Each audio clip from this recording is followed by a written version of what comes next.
upah bagi orang percaya.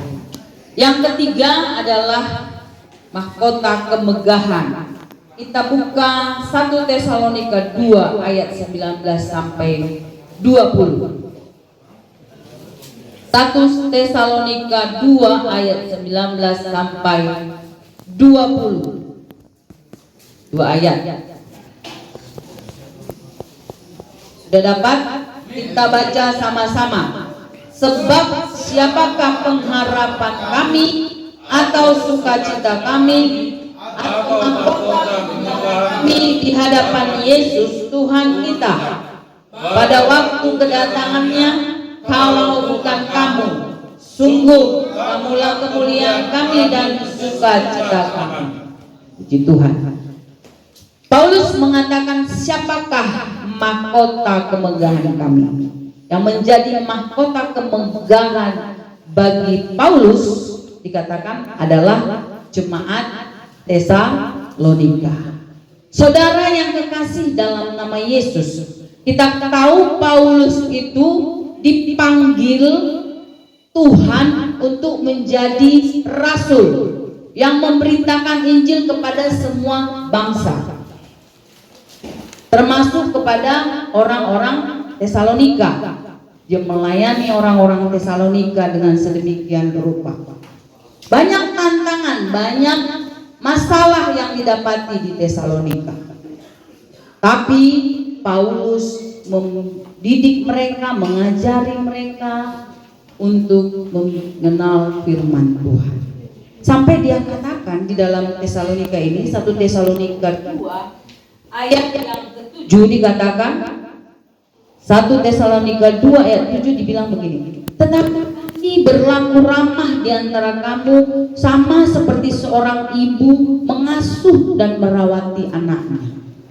Di perlakuan Paulus kepada jemaat Tesalonika itu seperti seorang ibu. Bagaimana seorang ibu yang mengasuh dan merawat anak, tentunya dengan kasih sayang, lalu dengan kesabaran. Anak-anak dengan sabar dituntun, diajari makan, diajari minum, diajari jalan, diajari bicara, sampai dia bisa mandiri. Itu perumpamaan yang diberikan Tesalonika. Dan ayat 11 dikatakan, kamu tahu betapa kami seperti bapa terhadap anak-anaknya telah menasihati kamu dan menguatkan hatimu seorang demi seorang, dan seperti seorang bapa. Itulah yang dikerjakan oleh Paulus, menasehati, memberikan pengertian. Jadi mahkota kemegahan ini diberikan kepada orang-orang yang mau menuntun orang lain, memperkenalkan keselamatan kepada seseorang, dan menuntunnya sampai orang itu sungguh-sungguh bertobat. Jadi jangan mungkin kita bilang, itu bodoh kali tuh. Udah jugul pun terus didatangi ke rumahnya. Ada pendeta dulu jemaat kan, pendeta saya sudah meninggal memang 21 Oktober kemarin, gembala di Mantuba. Dia itu suka datang ke satu rumah, orang bapak-bapak datang bolak-balik. Padahal ditolak. Pertama datang pergi, cuman istrinya yang di rumah. Kedua kali datang pergi, cuman istrinya yang di rumah. Ketiga kali datang baru mau dia duduk di situ. Kan sudah dengan doa itu ya, supaya dia mau duduk di situ. Keempat kali, kelima kali, akhirnya si bapak mau datang beribadah. Dituntun terus. Itu kurang kerjaan ya. Kalau menurut kita itu kurang kerjaan.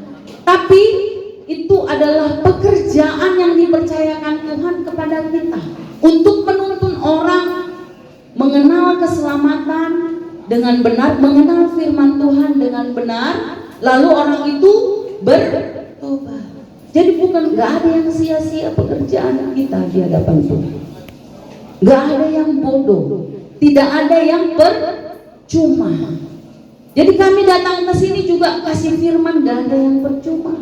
kami bawa kue bukan satu percumaan. Kami memberikan firman. Mudah-mudahan satu atau 2 orang atau 3 orang atau semuanya di antara Bapak Ibu akan benar-benar bertobat dan sungguh-sungguh takut Tuhan, keluar dari sini boleh menjadi pelayan Tuhan. Kami mendapat mahkota kemegahan.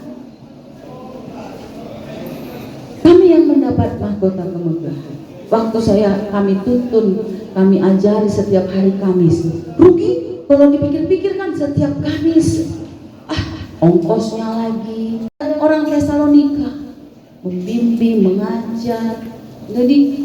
Jadi mahkota kemegahan itu bukan hanya untuk gembala atau pendeta, tapi kepada setiap orang yang mau menuntun orang lain datang kepada Tuhan, mengajarinya dengan baik, lalu membuat dia berubah.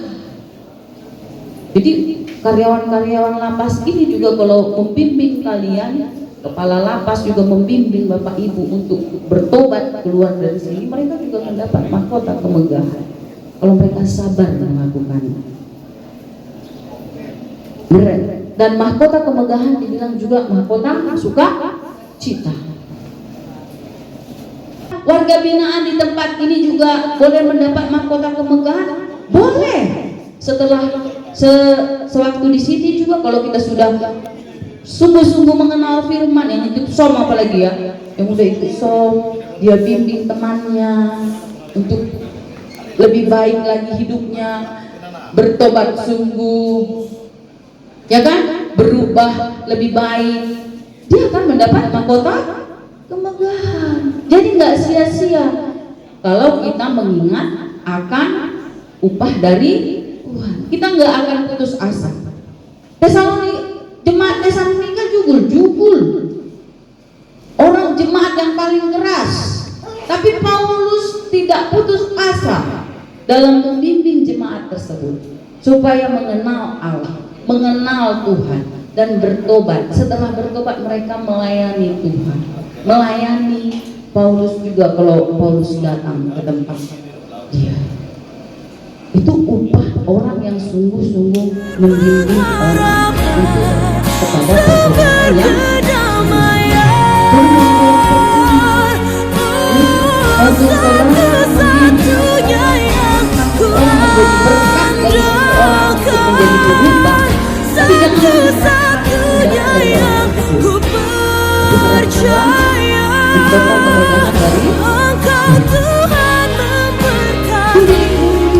Tuhan penyembuhku, Tuhan pemulih, Engkau Tuhan